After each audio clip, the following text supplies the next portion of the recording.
Welcome, everybody, to this webinar. Good morning or good afternoon, depending on where in the country or world, as it were, that you are joining us today. This webinar is on JavaScript integration with Visualforce, and we are going to cover some of the ins and the outs of Visualforce itself, how you can kind of make Visualforce behave nice with JavaScript, and then show you some specific example of some of the key features of Visualforce and how they play along with some key JavaScript frameworks and libraries. We're going to show you some demonstrations of building HTML5 applications powered using Visualforce. Now, allow me to introduce myself. My name is Joshua Birk. I'm a developer evangelist here at Salesforce.com. That's just a fancy way of saying that I hope to have a happy community today and hopefully a larger community tomorrow. And you can catch me on Twitter at Josh Birk. And I am delighted to be joined today by Mr. Varun Dadla, who is a senior member of technical staff on the Visualforce team, and that's a very fancy way of saying that Varun is a senior member of technical staff on the Visualforce team. Varun, why don't you say hi to everybody? Hey everyone. Hopefully we have a great session for you ahead. Back to you, Josh. Thanks, Varun. And you might also notice Varun's Twitter is at Varun Dadla, and this actually makes the second webinar that I've done where the Twitter handles are very easy. You've got no excuse not to follow us because it's just our first name and our last name. We don't have any cute phrases or verbs or nouns or anything like that. Mr. Kevin Hawkins, I'm so sorry, sandwich. I'm looking right at you. I also want to point out that in these images, Varun and I are both wearing our sunglasses, and that is actually how we are presenting today. So when you have your mental image of us talking to you, just remember that we are wearing our sunglasses today. Now, it wouldn't be a Salesforce presentation if we didn't show you the safe harbor slide. Safe harbor slide basically just says that if you're going to make any purchasing decisions, please make them based on current features and not any future-looking statements that myself or Varun might make. We do not plan during the presentation itself to make any future-looking statements.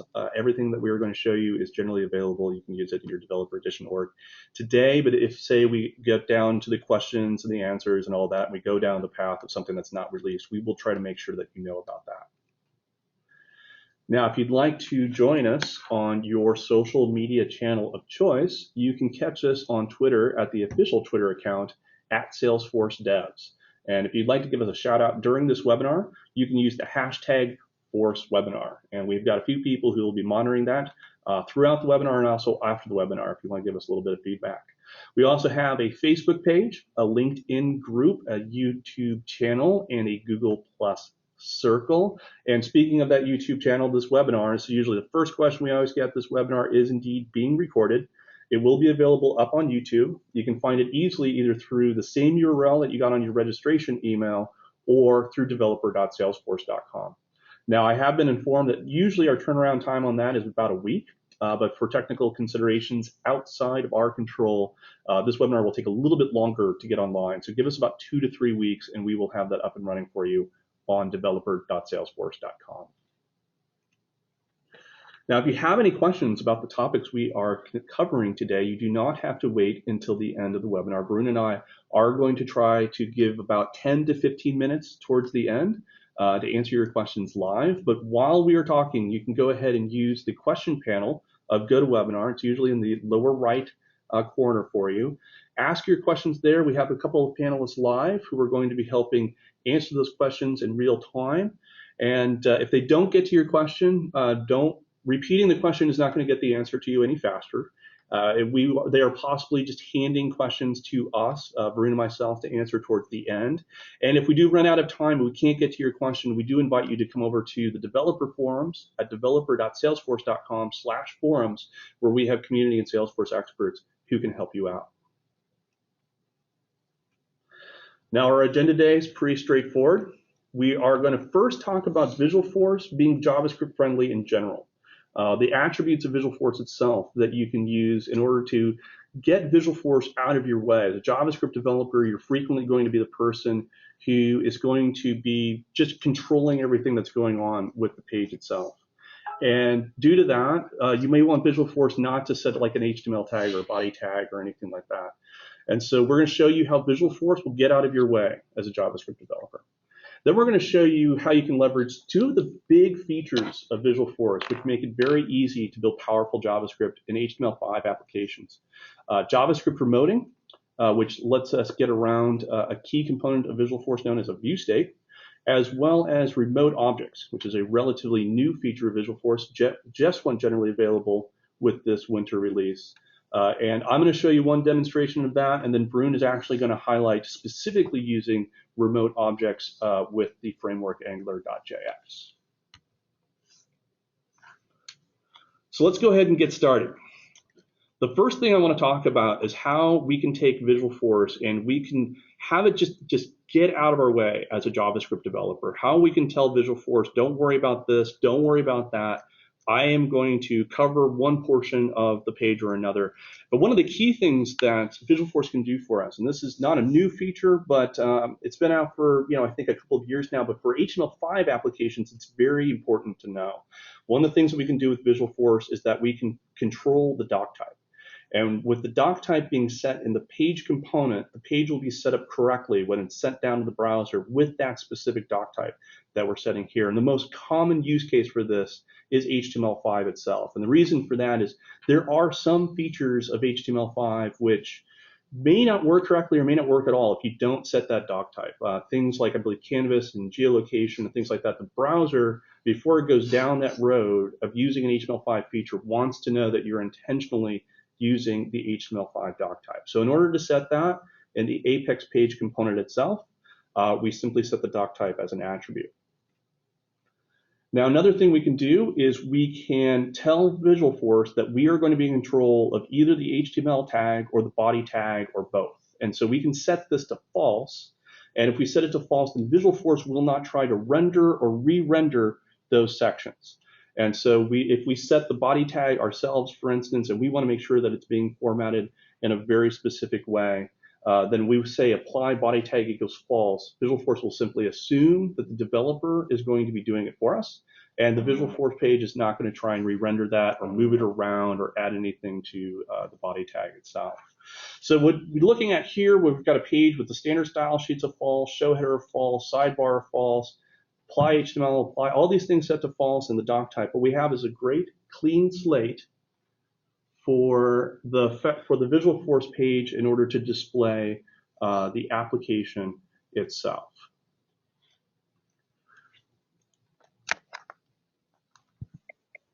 So what I want to do next is show you another key feature called HTML pass-throughs. And what this allows us to do is it allows us to take the attributes that we want to add to a specific HTML component. So with an Apex output panel, for instance, the desired result there is to either have a div tag or span tag being rendered.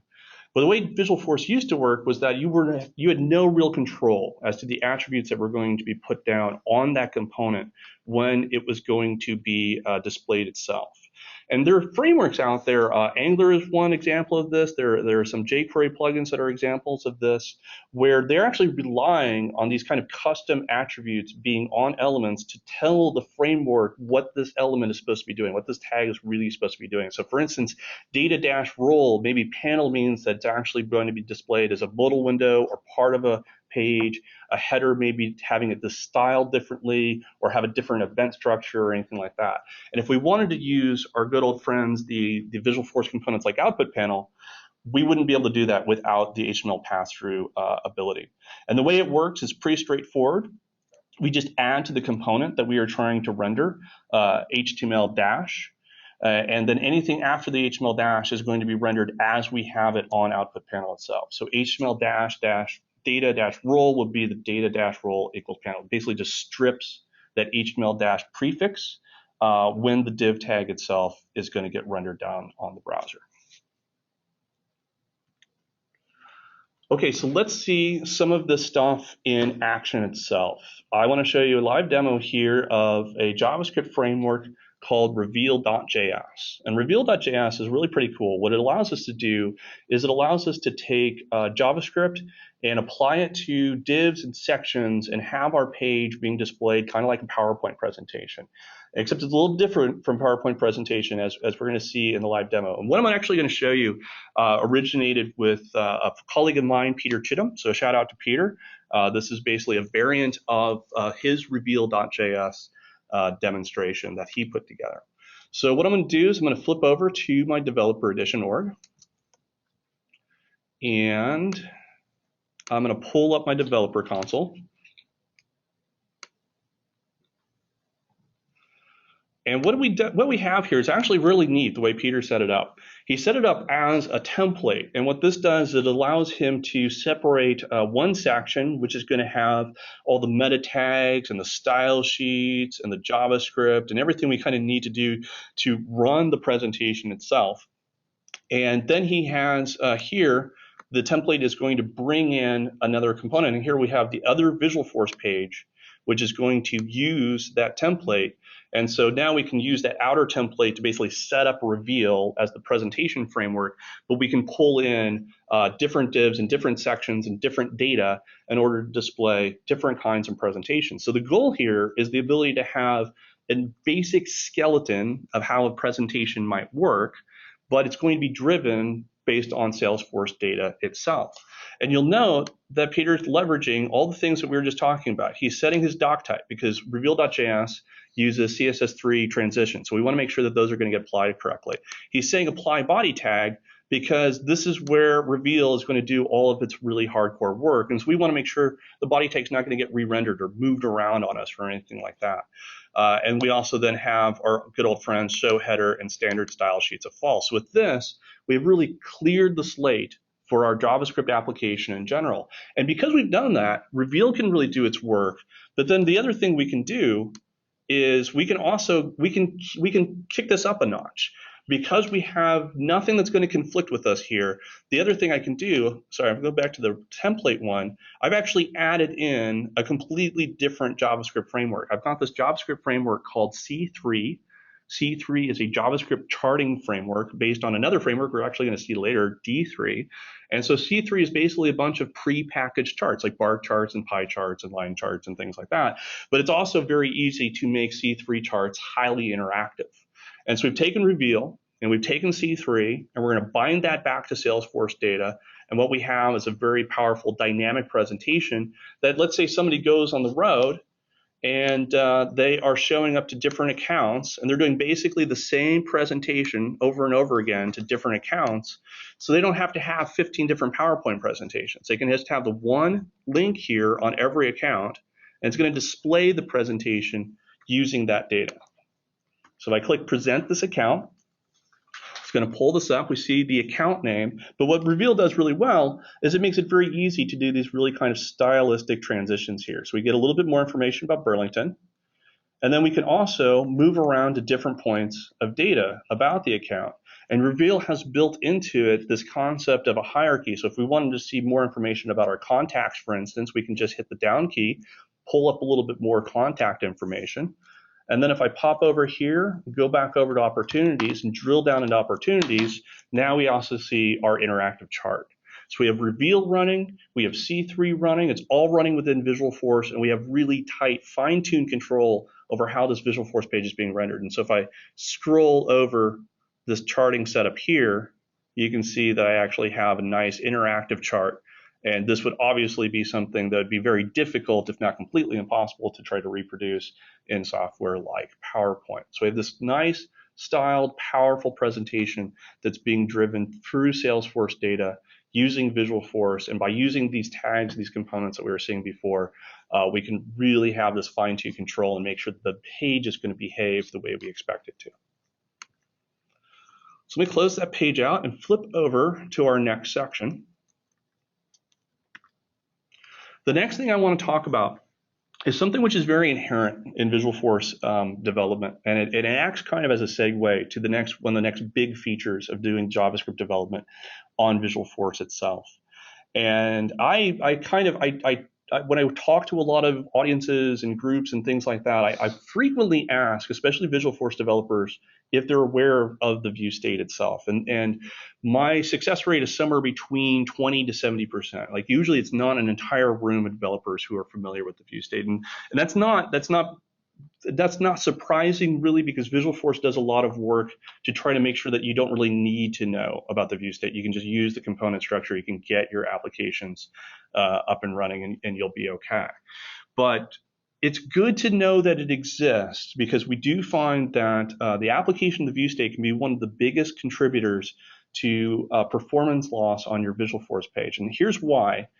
The basic use case for a view state is to solve a simple problem with HTTP/HTTPS. And that's the fact that HTTPS is stateless. So it's kind of like that guy from Memento, right? He wakes up one morning, he doesn't remember anything from the previous morning.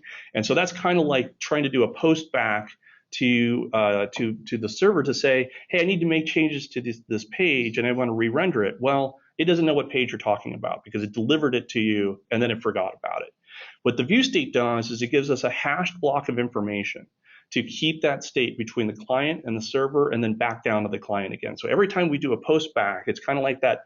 It's like that Polaroid image that we're handing to that guy from Memento. It's reminding the server about the work that it did before, and it can make modifications and it can pass it back down to the client.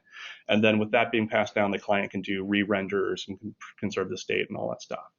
But what we see quite frequently, honestly, is that that can actually kind of lead to some situations where the page is going to run slower than you really expect it to. So if I go over here, this is a pretty standard, very simple, very straightforward Visualforce controller. But what a developer's done here is, and this is usually because maybe they've got a use case, but the use case is kind of vague, and they're not really sure how many points of data they're really going to need in order to make this Visualforce page really work. And so they kind of what a colleague of, or ex-colleague of Varun, Chris Wall, used to describe to me as backing up their dump truck to their data factory, and they just try and grab every piece of data about contacts that they possibly can. And so we've got all these fields. We also see there's no limit, there's no where filter. We're not trying to reduce the amount of records that are being displayed or anything like that. We're just covering all possible bases, basically. And so what happens with that is everything that we send down to the Visualforce page that's going to get bound into an Apex form component is then going to get preserved within that view state. So if I go down here to this Visualforce page, I have kind of referred to as massive view state just for demonstration purposes.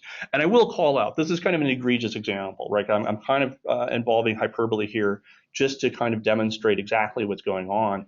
But we have all of these records, we have all of these fields, and what we really just need this name field, and we need the ID field. See here, I'm using the HTML pass-through so that jQuery can find these attributes down here. So we tie this back to jQuery, and then we're using actionFunction within an Apex form component.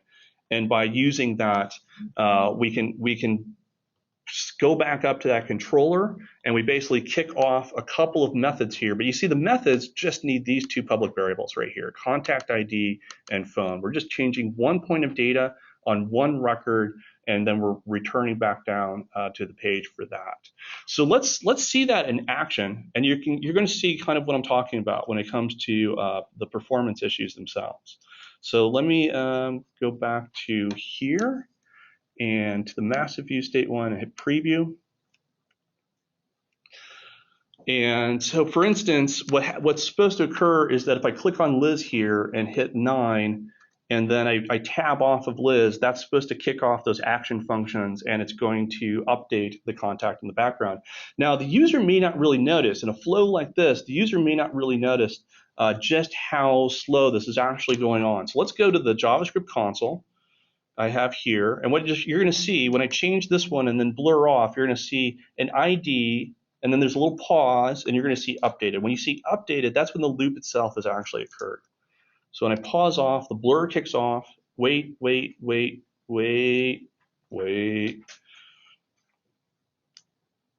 Still waiting. There we go. Now we have an update. You saw that long, pregnant pause about how long that one DML operation for one point on one record actually took. And the reason for that is that even though we're only changing a small amount of these records through JavaScript, we're sending the entire record set back and forth, back and forth. So there are three basic things we could do to resolve that long pregnant pause that we were seeing, that slow performance that we were seeing in that operation. One of the first things that we can do is we can basically, obviously not, since we're only using 3 points of data, right? We don't need all of these fields. So we can reduce the view state simply by reducing the number of fields down. Another thing that we can do before we get into any of the other features of Visualforce, I can actually make this transient. So transient is a keyword that says, I'm going to send this down to Visualforce. I'm going to bind it using Apex form and using Apex components, but I don't expect to ever see it again. The controller is saying, I do not expect this to return to me. Since I'm not expecting it to return to me, it doesn't have to get put into the view state because it's not part of that Polaroid image that we're sending back to that guy from Memento. So I'm going to hit transient and hit save, and then go back to this page, do a force reload here, and click off. We're going to see, actually, we can see how fast that is already, right? Bing, boom, bam. So if we are going to use Apex form, if we are going to use actionFunction, one of the things we really need to do is to make sure that overall we're going to be reducing our view state in general. But there's even a more elegant way around this particular problem. So what I'm going to do, the first thing I'm going to do is actually go back to my developer console, and I'm going to take that transient off. So I want to make sure that there's no smoke and mirrors here, right? So we're now back to that same state that we were in before. We're pulling up the data to the dump truck to the factory, sending a bunch of data down to Visualforce. But what we're going to do is we're going to remove that view state completely from this entire loop. And the way we do that is we use another feature of Visualforce called JavaScript Remoting. And so what JavaScript Remoting does, sorry, 1 second. There we go. Don't need a little highlighted text there. What JavaScript Remoting does is it allows us to access Apex directly within JavaScript without having to use the view state. And the way we do that is we take our Apex method. It has to be a static method. We annotate it with remote action. We give it the parameters we want. And then we're going to return data back down to JavaScript. And this data will automatically be converted into JSON for us in the overall flow. And then down on Visualforce, we use the remoting manager and invoke an action through the remote action global. We have our class name and we have our method. And then we're going to pass in the parameters that our method here is expecting. And then what we do is we give it an asynchronous callback. We give it an asynchronous callback. And so when Apex is done working, it's going to call that asynchronous callback. It's going to hand off the result. So in this case, that will be that JSON version of contact. And we also get some event information. So if something goes wrong, we need to see a DML error or an API error or anything like that, we could actually interrogate the event object, and we could report that back to the user in a meaningful way. So let's see how that compares to the code that we had before. So same controller, binding to the same controller, and that's basically, if it's controller or an extension, the Visualforce page just has to have a reference up to the Apex class in order to have it exposed down to JavaScript. So I'm using the remote action. And remember, since I'm using static, the only thing that this method is going to understand is what's in the method itself. Static is not going to have any concept of the greater controller instantiation. So it doesn't know anything about this data. It doesn't know anything about that data. But that's why we don't need the view state. We don't need the view state because it's not binding any this way.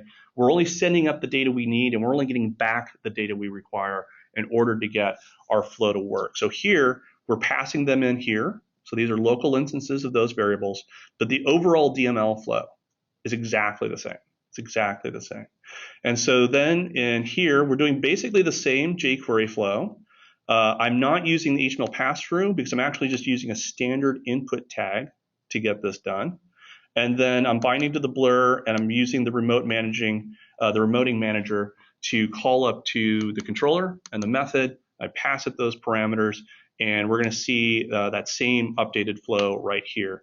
And so if we preview this here, and I go to the JavaScript console, and I go here and tab off, we can see, boom. We can see, boom. It is really, really fast. And the key thing here is that even if I did have a bunch of data bound to, if I was using a view state, so notice, if we go back to Developer Console, there's not even, we don't even have Apex Form in here. There's no Apex Form component being used whatsoever. So there's no view state being bound down to this page at all. If we were using a view state, though, with JavaScript Remoting, we still ignore the view state. So even if we bound a bunch of data down to the page, that view state operation isn't going to be used. And so the flow that we're seeing, that speed that we're seeing, is going to remain the same. So one of the key advantages of JavaScript Remoting is that it doesn't rely on a view state. It performs better with binding larger data sets down to one page because the speed differential is going to be the amount of data we're sending up just for that transaction and the amount of data we're getting back down for that transaction. It's not going to be reliant on the overall data being bound down to Visualforce itself. It also allows us to expose Apex method directly down to JavaScript, so it makes it very easy to integrate with libraries like jQuery and Angular and all of the other kind of frameworks that we are seeing here today.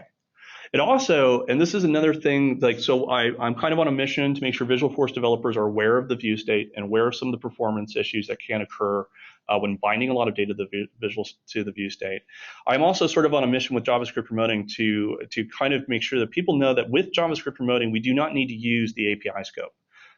So, JavaScript development on the platform kind of has its background in the age-old days of the Ajax toolkit. And the Ajax toolkit was a wonderful, beautiful thing that got a lot of JavaScript development up and running on the platform. And basically what it was a JavaScript wrapper for the SOAP API. And it looked very similar to this. You call a wrapped endpoint, and you gave it an asynchronous callback, and you got some functionality out of the way.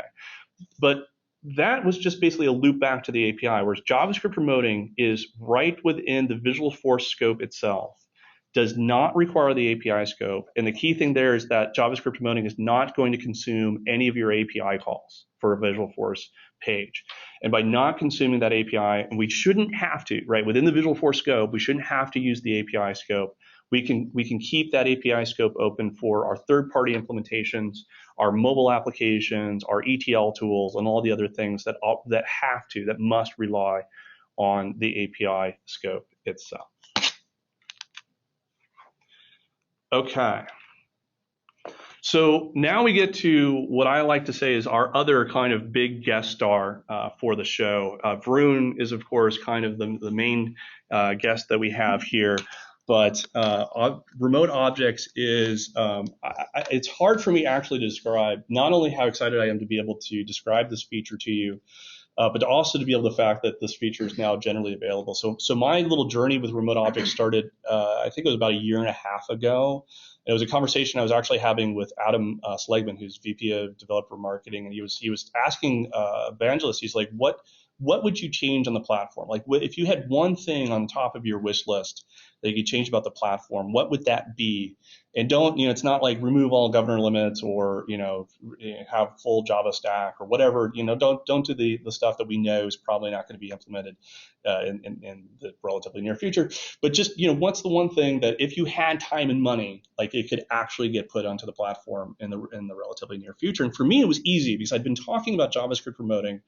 So JavaScript Remoting, Varun, correct me if I'm wrong, this has been around for about 2 years now. I think it's been about 7 releases, something like that. Yeah, I think that's about right. It's been around for 2 years. Okay, so it's been around for 2 years. We've seen pretty decent adoption, but obviously I'm still on a mission to get the adoption even higher. But after having talked about it for a while, one of the things that kind of interested me about JavaScript Remoting was that we seem to be having developers forcing them to write a bunch of Apex, which looked very similar over and over again. Right, so I have lots of JavaScript Remoting code, which is like, go get these records, go create these records, go delete these records. Very simple, create, read, update, delete type operations. And for me, that seemed a little antithetical to sort of a lot of the ways that we do, if not the Salesforce One platform in general, at least the Force.com platform specifically. For instance, the standard controller. If we go back to Peter's demo, Peter was using the account standard controller because all he was doing was displaying data based on that ID in the query string, so we can bind to that data, He can use the account standard controller, and he doesn't have to write a line of Apex in order to get that done. Well, now with JavaScript remoting, there wasn't any kind of analog to that, and so that's the response was why don't we have something like a standard controller for JavaScript remoting, where our JavaScript developers don't have to keep writing these discrete pieces of Apex over and over and over again. And so I kicked that up to him, and then I think it was, and I'm like, I didn't expect it to go anywhere because I didn't really think anybody else on the platform was really thinking about it. And then like a week and a half later, Varun, you and Chris, you emailed me, and you guys, this was already this was already on your wish list as well. Right. So give me like a 30-second quick history. Like at that point, like what's the process on the back on your side of like getting a feature like that going off the wish list and actually going GA like it is right now? Sure. So I think we did notice that a lot of the community is moving more and more towards using a lot of JavaScript in Visualforce, and the trend was the Visualforce page was not just being used by admins and other people who did a lot of tags and stuff, but also very seasoned JavaScript developers who use Visualforce as a container and to do a lot of JavaScript in there. And then we did see the drawback that you mentioned, that there is no way to really get back to your data unless you actually write Apex code. So what we wanted to give them was a tool that would help them avoid this and just write pure JavaScript on their pages if that is what they really wanted. And I know that we did take cues from a couple other community developed frameworks out there that allowed you to do this, but then you still had to install a couple new components into your org. So what we wanted to give them is like a very clean implementation that would just get out of your way, give you basic CRUD functionality right there, right in your page in JavaScript. And I think it took us about a release worth of work to come out with the pilot. And we were really excited with all the feedback, and I think there are some new things coming with the GA as well. It's really, for me, it was kind of because I usually, I try to keep pace with project managers and how features are kind of coming down. It was really nice to see a feature that kind of came, so nascent to going to GA.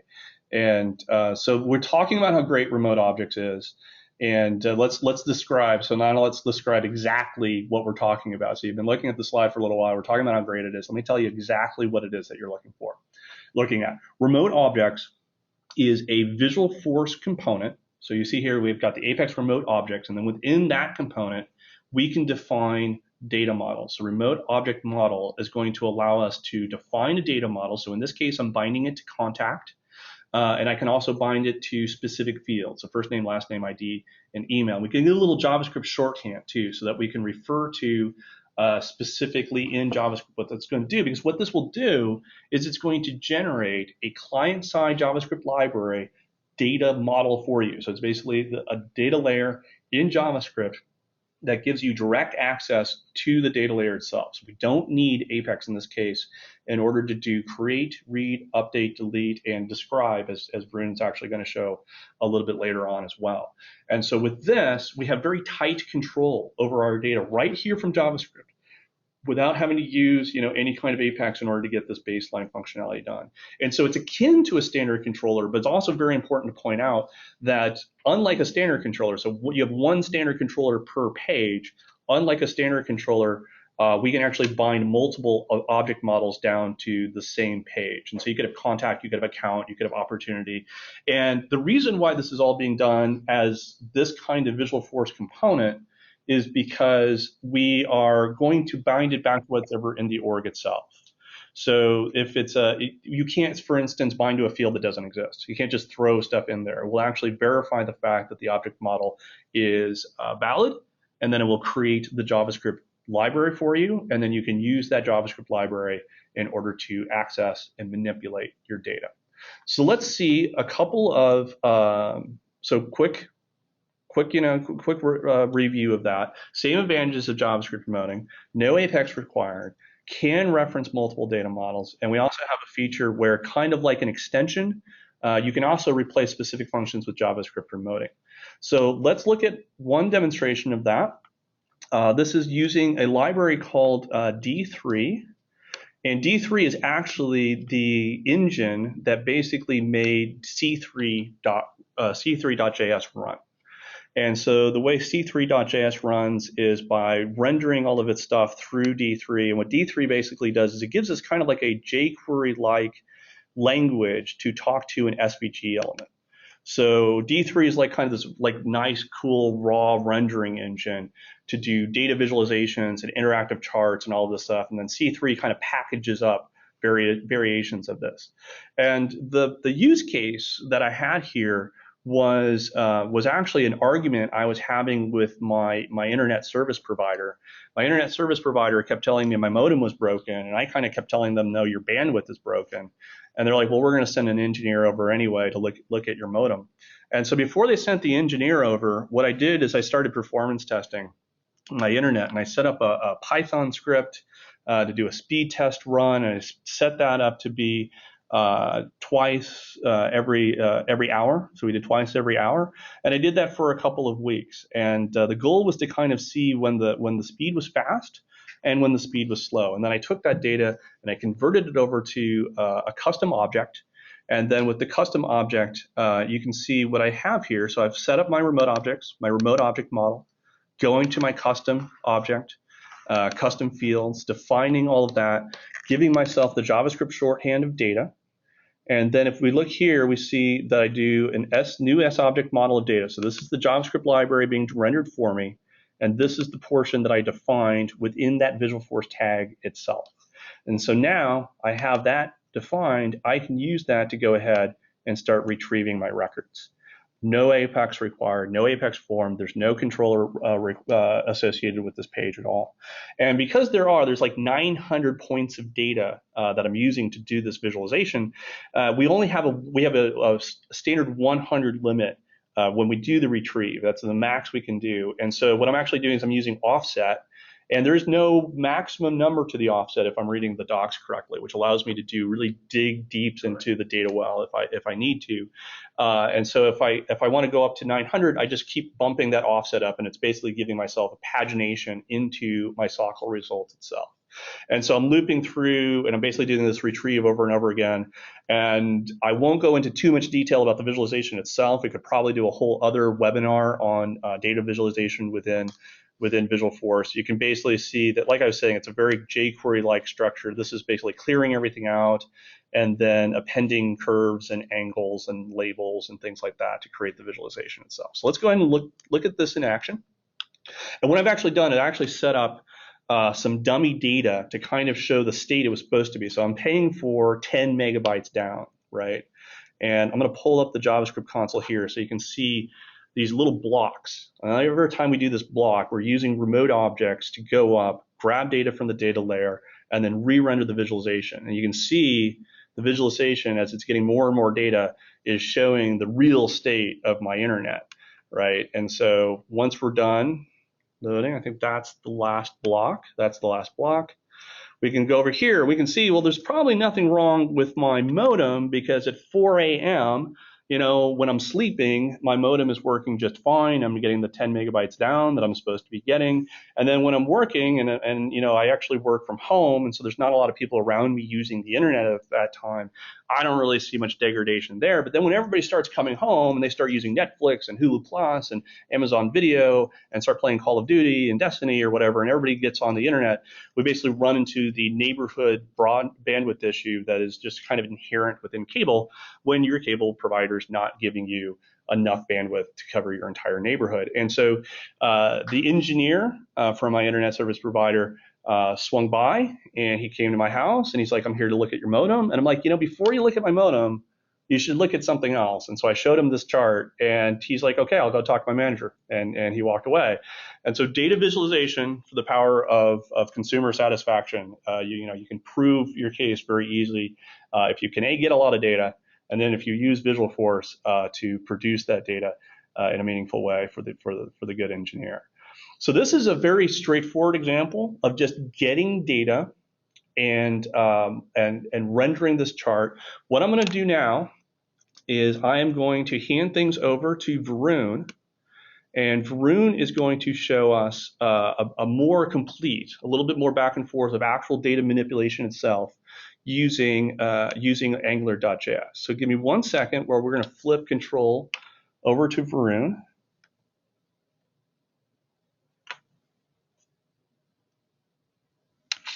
and sure you can hear him well.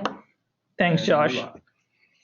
So that was a great intro to how you can use JavaScript in different ways on Visualforce pages.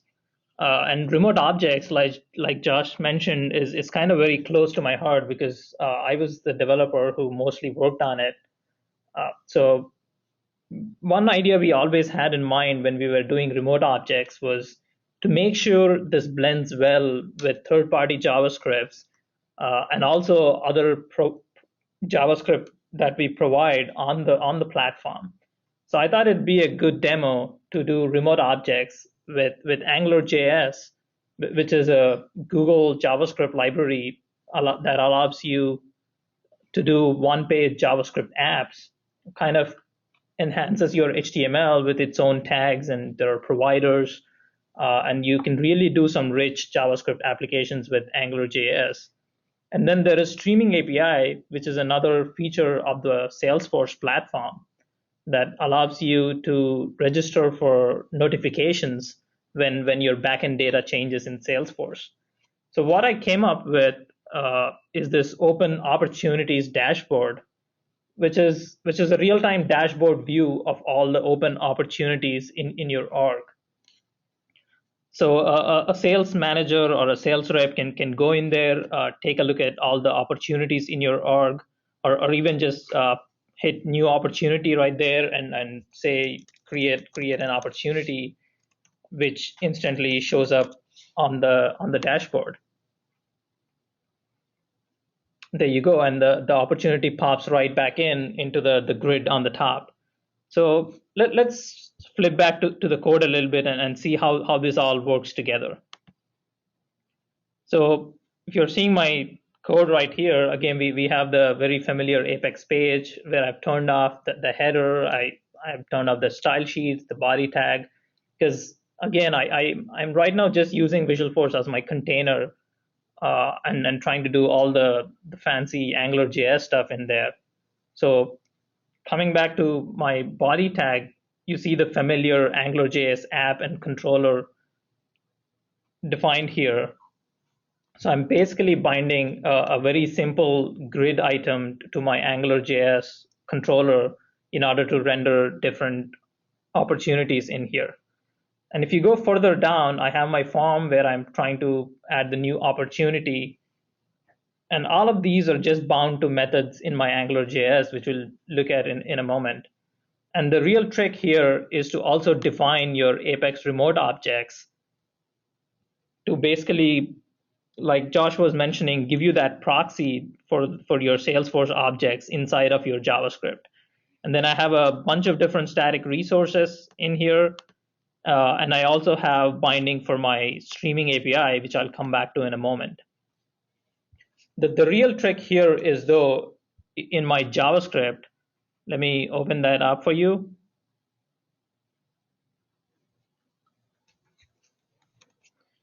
So if I go into my JavaScript, this is a very basic AngularJS app where I'm defining an Angular module and I have my controller. And if you see, go through my comments here, I'm basically initting my controller and I'm creating an instance of my remote object. And then I have a bunch of bound methods, so I can update opportunities, I can add an opportunity, which essentially call out to my CRUD methods in the remote object. And one neat trick I wanted to show you guys, which is coming out with GA in remote objects, is the ability to not do just CRUD operations, but also do a describe call on an object to get the metadata.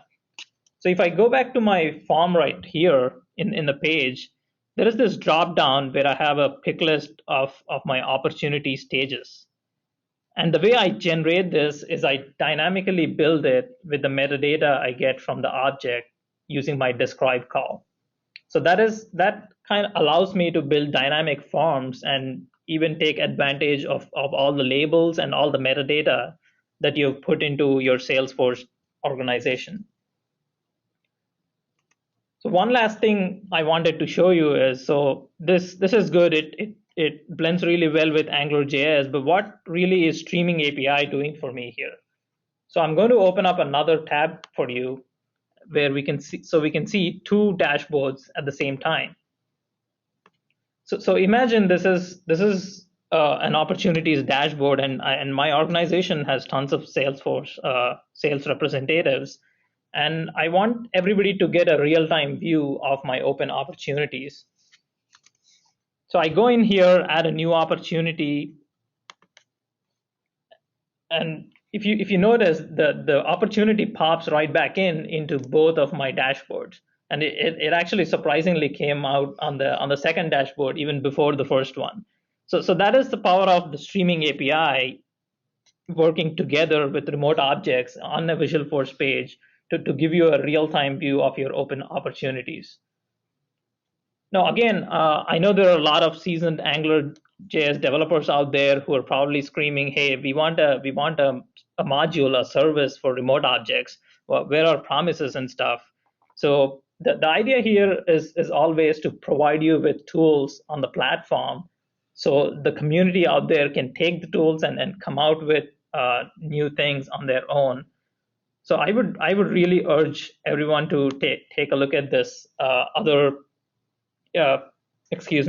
library out there that was developed by Florian. And it basically gives you an Angular service, which is a wrapper around JavaScript remote objects in Visualforce. It allows you to do things like define an account service, for example, which again has all the CRUD methods in there. Again, lastly, before I give it back to Josh, I mean, the idea on the platform is to give you with tools, and we are always waiting for your feedback. So feel free to post on the communities or even in the questions right here if you have any questions, or you want us to come up with fancy more new features on remote objects or anything else in general. Back to you, Josh. Excellent. Thank you, Varun. And also, while we're still looking at your screen here, I also want to call out that you're using yet another framework for this demonstration. You're using a visualization tool called Isotope, right? Correct. Yeah. So to kind of bring us all the way full circle, like with Visualforce these days, we can take it and we can make it do what we want. We can mix and match these different kinds of. Second, let me make sure there we go. Screen. Sorry, guys, we're flipping control a little bit here. We can mix and match these kind of frameworks together in a very meaningful way to create powerful interactions and powerful HTML5, powerful JavaScript applications using Visualforce itself. And I do also, so I was talking about before, like JavaScript Remoting remote objects. One of the key things about them is that we don't have to use the API scope, but the streaming API that you're demonstrating there has no analog, right, in JavaScript Remoting and remote objects. So that's another great example. We can remove as much of the API scope that we don't need, but then we are doing something like a real-time communication with the streaming API. We bring that and we use the jQuery plugin in order to communicate it out. So Visualforce has become this great engine for being very flexible with what you want to do with JavaScript. And for me, as a developer, like the anecdote that reminds me how far. So Varun, I think we were talking about this yesterday. Visualforce is in like its 27th iteration, something like that, somewhere in that neighborhood. So Visualforce has evolved quite a bit. And back in like iteration 1 years ago, there was actually a bug in Visualforce that if you were trying to use within your JavaScript greater than or less than symbol, and you didn't space it out correctly, Visualforce thought you were doing a server-side component and would actually put an error in the middle of your JavaScript saying, I don't know what server-side component you're talking about. So we've gone so far from those days where Visualforce will just sort of muddle with what you're trying to do all over the place. Now, gets out of your way, gives you the flexibility you need, and with features like JavaScript Remoting, and remote objects just went GA this winter release, so it is available on your developer editions right now. You can play around with it just as soon as you pop off this webinar.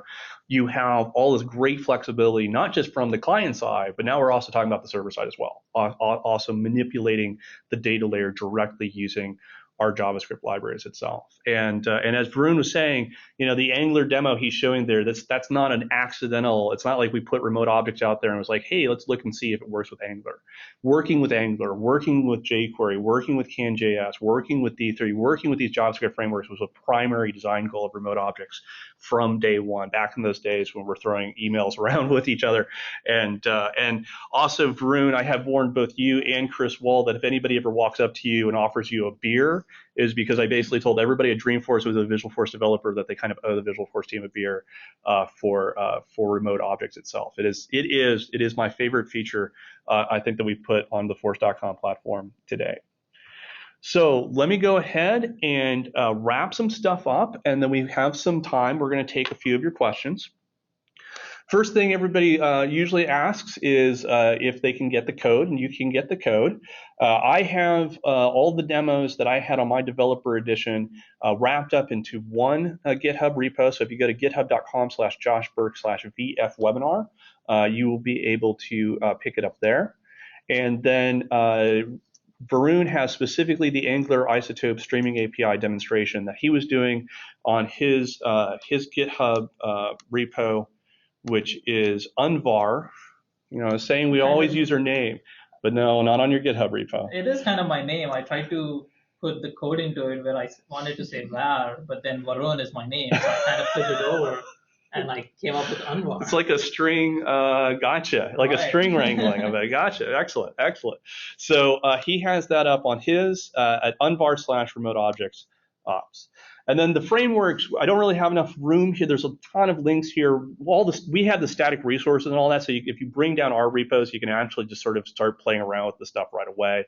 But the frameworks we were using for the demos, just to call them all out for you: jQuery, Reveal.js, C3.js, D3.js, Angular.js, Isotope, and ng remote. So that was a decent number of frameworks that we were trying to display for you, within about 50-minute period.